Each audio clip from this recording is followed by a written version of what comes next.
People's Republic of China, the world's second largest economy,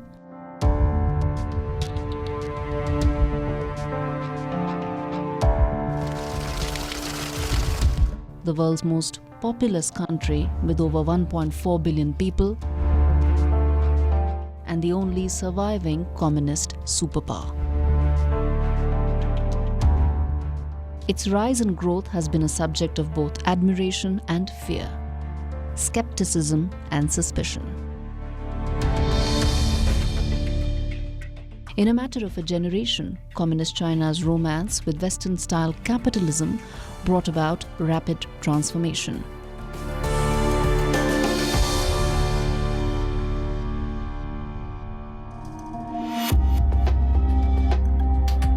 Transformation that a diminutive Deng Xiaoping chalked out even as he created a political structure meant to outlive individual leaders. 36 years after Deng Xiaoping institutionalized the two-term ceiling for presidency, Xi Jinping allowed presidency for life.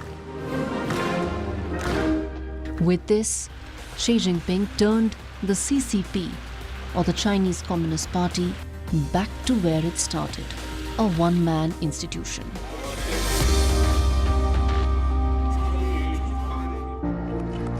Over the years, through the tenures of Jiang Zemin and Hu Jintao, the CCP had perfected governance through collective decision-making.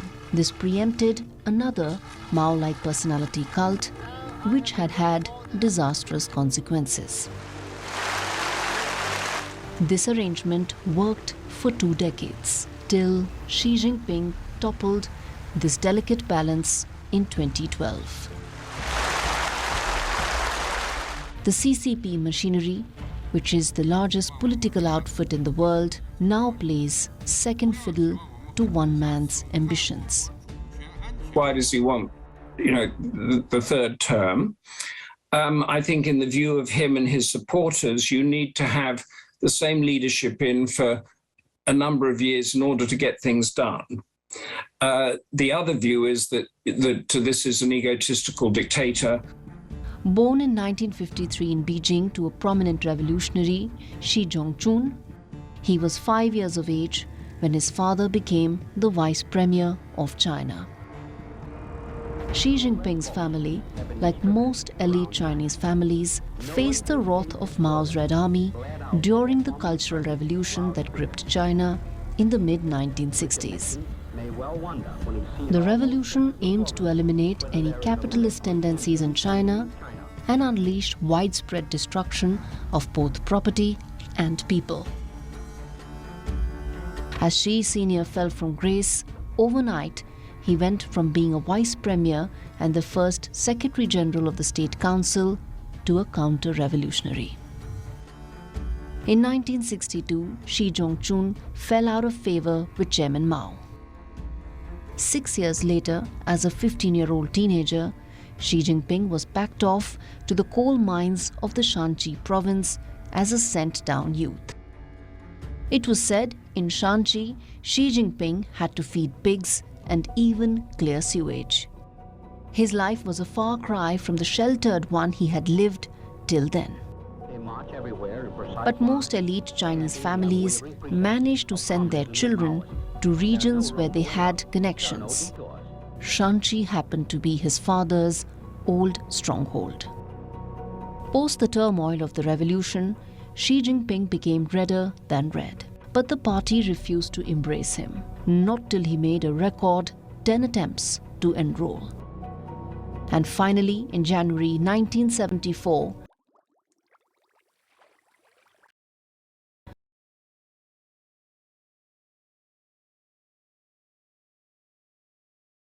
Xi Jinping became a full-time member of the CCP. By this time, his father had also been rehabilitated and secured plum posts. After all, Xi was a princeling, which translated into privilege at crucial junctures in life and career. These are the sons and daughters of powerful and influential Chinese officials, politicians, and businessmen. Notwithstanding the victimization during the revolution, Xi Jinping reaped benefits that came with his father's elevated political status.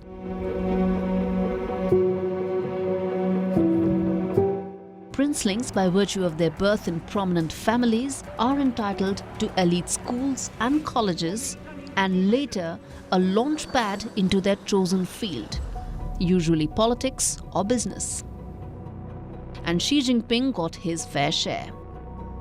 After the revolution, Xi secured significant party positions.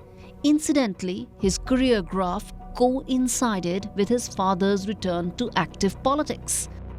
In 1983, Xi Jinping became the secretary of Zhending County in Hebei province.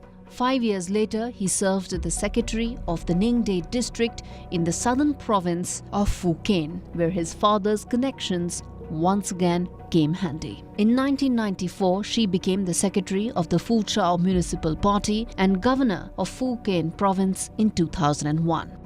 The following year, he became the party chief of the economically vibrant Zhejiang. It was here that Xi Jinping cultivated his image as a crusader for clean politics. But national politics was nowhere on the radar till 2006. It was Chen Liangyu's high-profile fall as the party chief in Shanghai that turned out to be Xi Jinping's big political break. In 2006, Chen was sacked for his role in the $4.8 billion pension fund scandal that rocked Chinese politics.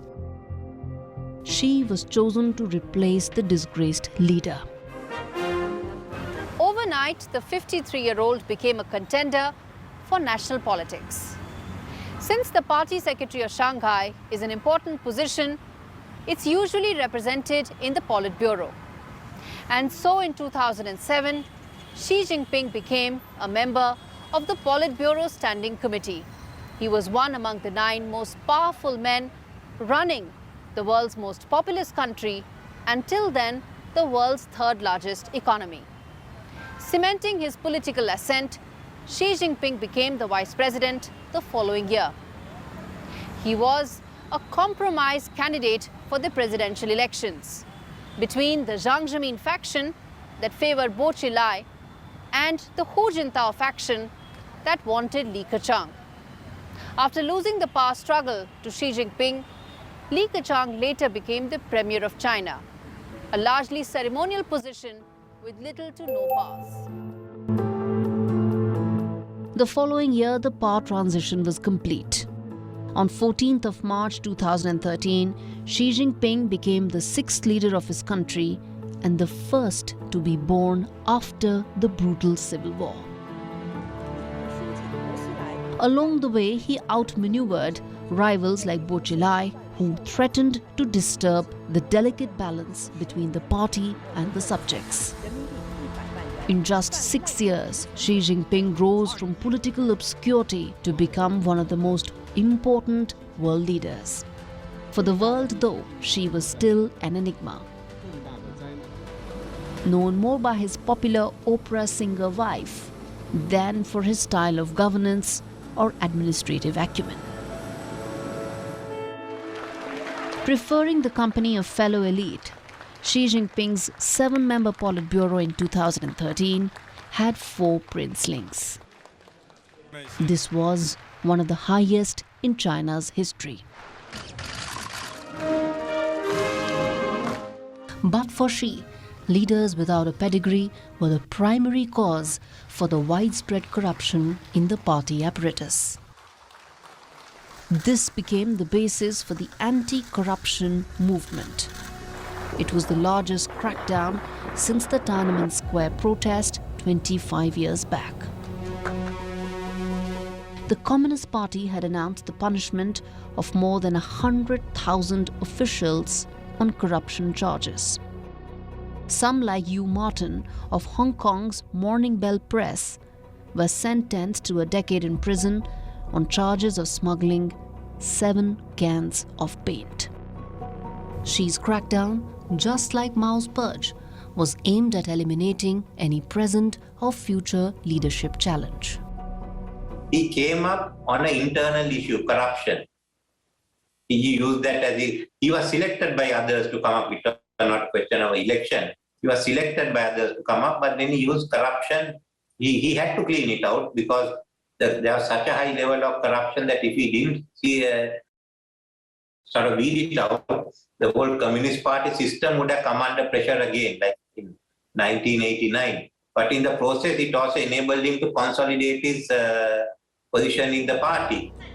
Ahead of his coronation as the General Secretary, as Xi cracked the whip on corrupt leaders, reports surfaced about his own family's vast and deep business links. The business empire of his sister Qi Qiaoqiao and brother-in-law Deng Xiaogui was built on a network of companies in real estate, mining and infrastructure. The companies were not directly linked to Xi Jinping. But during his tenure as a member of the Politburo Standing Committee between 2007 and 2011, the holding company of their businesses grew in assets from $2.7 million to $156 million. Elitist Xi Jinping's clique comprised of several princelings, like Liu He, the current vice premier, Liu Yuan, son of former President Liu Shaoqi, and Wang Qishan, in charge of the all-important Central Commission on Discipline and Inspection that launched the anti-corruption campaign. Xi Jinping's tenure has been marked by an unprecedented concentration of power. In less than 6 months of coming to power, Xi managed to get all the 3 top political prizes for himself: the all-important General Secretary of the Communist Party, the Commander of the Armed Forces, and the title of the President. On the contrary, Xi's predecessor, Hu Jintao, faced an intense power struggle with Jiang Zemin, who relinquished the presidency but retained the all-important chairmanship of the Central Military Commission. It took Hu Jintao 18 months of political maneuvering to get all the 3 titles. Incidentally, Deng Xiaoping had followed a similar tactic. He retained military control 2 years into the presidential term of his successor. Deng Xiaoping, who was never the president of China, but was the paramount leader, ran China from the shadows even during the tenures of successive presidents.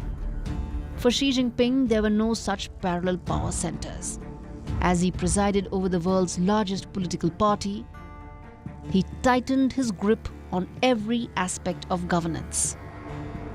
To further elevate his stature, Xi Jinping acquired or created as many as 10 titles for himself, one of which was the core leader of China, a title he got 3 years into his presidency in 2016. Apart from the holy trinity of the party, military and government, Xi Jinping headed committees on foreign policy, Taiwan and the economy. Between 2014 and 2018, new bodies to oversee the internet, government restructuring, national security and military reform were formed, all aimed at consolidating power. There were important constitutional changes too. While Deng's contribution was reflected posthumously, Zemin's 3 represents and Hu Jintao's scientific temper found mention only at the end of their terms. But none were able to include their names as they immortalized their political positions in the Constitution of People's Republic of China. Xi Jinping thought on socialism with Chinese characteristics for a new era was included in the Constitution on 11th of March 2018. With this move, Xi became the first leader since Mao Zedong to be alive when his name was written in the Constitution. What sets Xi Jinping apart from the rest is that besides his thoughts, even his actions have been included in the Constitution. The Belt and Road Initiative, which is Xi Jinping's pet project, launched amidst much fanfare in Indonesia and Kazakhstan, was included in the constitution on 24th of October 2017. Unable to repay existing Chinese loans, Colombo sought assurances and concessions from China. Instead, what it got was interest rates as high as 6.3% for subsequent Chinese loans. This made repayment almost impossible. And so, in 2015, the Hambantota port, along with the 15,000 acres surrounding it, fell into Chinese ownership. Despite assurances of a civilian use, Chinese submarines docked at the Hambantota port. The incident occurred in 2015 when the then Japanese Prime Minister Shinzo Abe was on an official visit to Sri Lanka. The BRI marked an important pivot in China's geo-economic status. Meant to address the overcapacity of Chinese firms after the 2008 stimulus, it transformed into a vehicle for geopolitical clout in nations as far as Venezuela, which were America's backyard. It allowed China to own its first overseas naval base in Djibouti, where China invested over $10 billion. In 2016, the Chinese economic engine was firing on all cylinders. In Europe alone, it pumped 35 billion euros and snapped up iconic companies like KUKA and Syngenta AG. The EU became hamstrung due to influx of large Chinese funds in strategically located countries like Hungary and Italy. Under Xi Jinping's watch, the Chinese economy grew from $9.5 trillion in 2013 to $18 trillion by 2021. A record number of patent filings by China, due to much higher spending on R&D, was another milestone for Xi Jinping.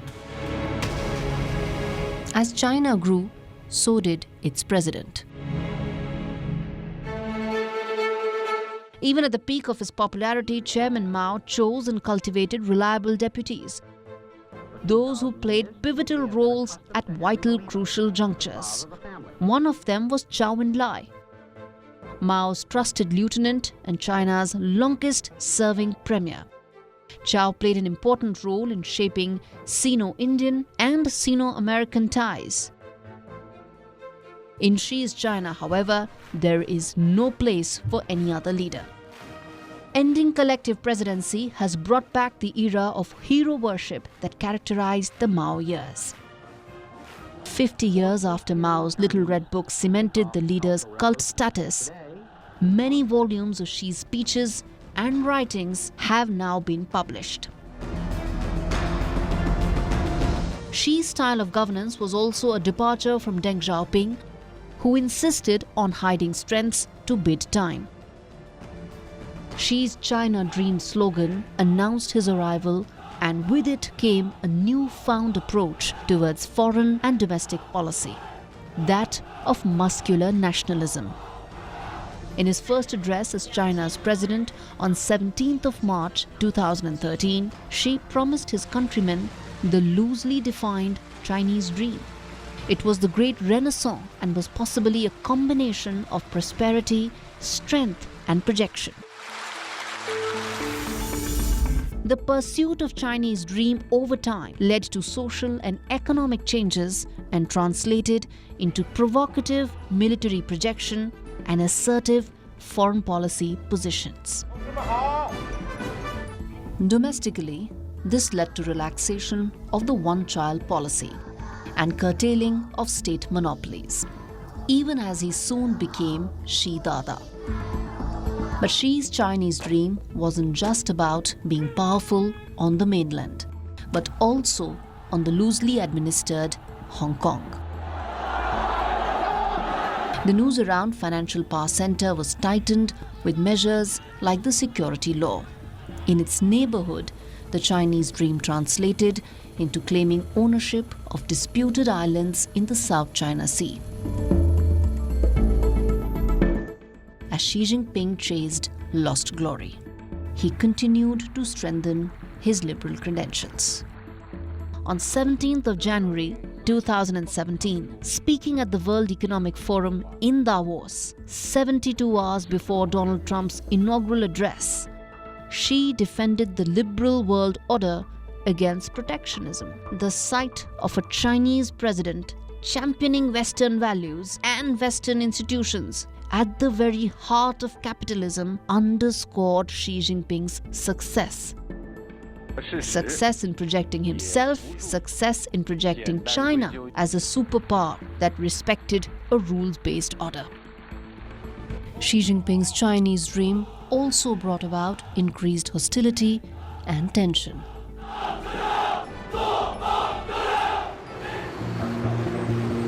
Xi's relationship with Donald Trump, the 45th President of the United States, went southward, and with it the prospect that Xi would follow the Deng Code of Governance. The two leaders started on a high, with Trump being accorded the highest privilege for a foreign leader. Xi hosted Trump at the Forbidden City. But despite the red carpet, Trump's 4 years in Oval Office were spent in correcting America's anomalous trade relation with China, which had led to soaring budget deficits.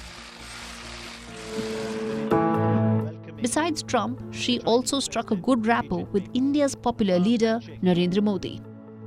While Xi visited India as many as 3 times, he played host to Modi a record 5 times. Highest since the two countries became independent. But just like Trump, Xi's relations with Modi also nosedived from 2019 onwards. At the much-hyped informal meeting between the two leaders, the picturesque setting belied the tense meeting with negligible progress on thorny issues like border disputes.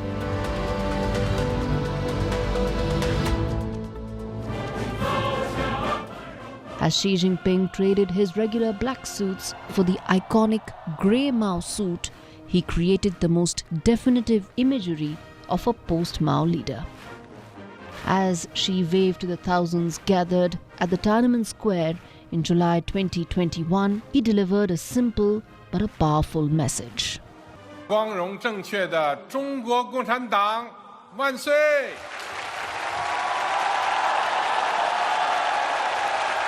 Xi's China had arrived, and in it, space for other leaders, including the chairman, was shrinking. We also have another Mao-like strongman, Xi Jinping. So it looks like strongman, one-man rule is really the norm for the Communist Party, which idealizes struggle. And it looks like the Deng years are really the aberration. And so we have to understand the nature of Chinese communism, and it is more like Mao than it is like Deng. 6 weeks after Mao-style imagery in 2021, Xi's political ideology was introduced in school curriculum to be taught to kids as young as 5. Whipping up sentiment around Tianjia, where the Chinese king had the world bestowed upon him, Xi Jinping aspires to be the new Red Emperor.